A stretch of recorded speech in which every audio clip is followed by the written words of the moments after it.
Welcome back to the studio for the preview of the fifth race on the program. It's a 94 handicap over 1900 meters, and the race will go off, all things being equal, at 14:50, 10-3. The average merit rating here is an 88. There's some lovely runners in this race. It's a small but very competitive field.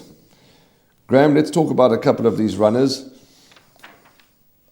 For me, Dean Kannemeyer holds a very strong hand. He's got number 8 Lion's Head and number 7 Favour. But in saying that, the 3-year-old gelding by Twice Over, called Magical Midlands, for the Glenn Cotson stable. Lyle Hertzon's going to ride from a good draw, lightweight, has got some serious form and some attractive form as well. But let's start off with Lion's Head, because you and I were just chatting off air about this son of Dynasty.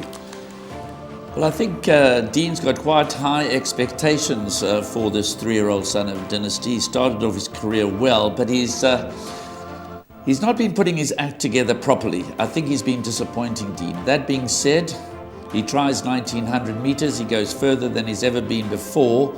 And if he doesn't improve over this kind of a trip, then I think he's not the horse that Dean thought he might be. Yes. So it's difficult to know just how much improvement is to come, trying the extra distance. But clearly one has to respect the fact that Dean's always held him in high regard. He's got a 5-star pedigree. He's a half-brother to a Group 1 winner. He's by Dynasty out of a daughter of Trippy. He looks to be improving. He needs to improve over this distance if he's going to have any kind of a career ahead of him at feature race level. Does he set the standard, in your opinion? I think he does set the standard, but having said that, it's a very, very tricky race. I'm going for a nice each-way punt here. Okay, tell us. I'm going for number 1, Fight Song.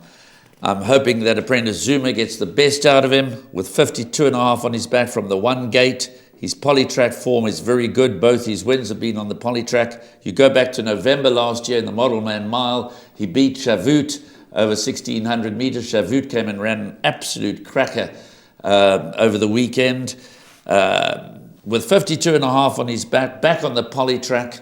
He's always also been very highly regarded by Gareth Van Zyl. He believes this horse has got a touch of class.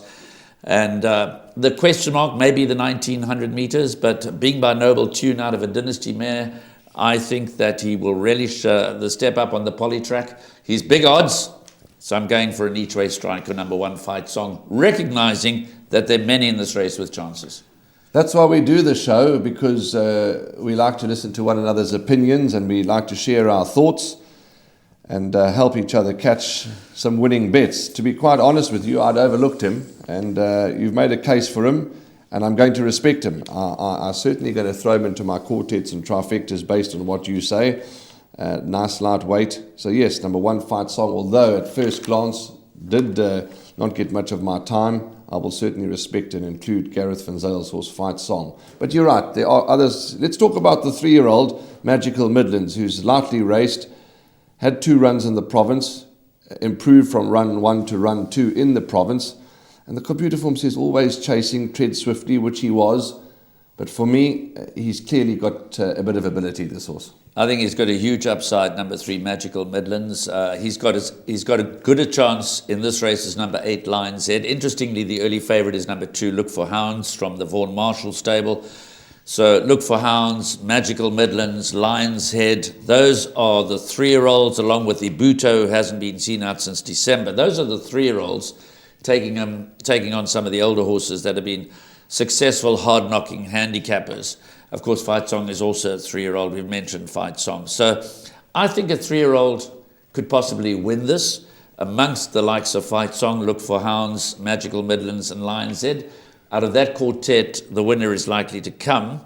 But there are some hard-knocking older horses. Truly Wicked, Favour you've mentioned, Gentleman's Wager. Put that last run on the turf behind him. He goes back to the polytrack. He won his penultimate start by nearly 5 lengths in a common canter.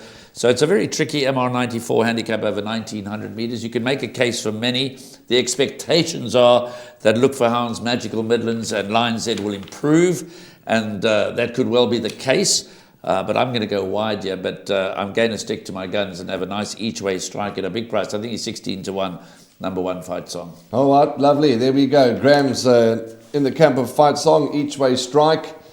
Attractive odds, we'll be shouting him home for Graham and his followers. Favour, as Graham's alluded to, don't leave him out. He certainly can turn on the jets when the chips are down in the closing stages of the race. I like him a little bit as well. Number 7, Favour. You'll see that he's one of my horses to watch out for. But all in all, I think we're going to be treated to an absolute humdinger.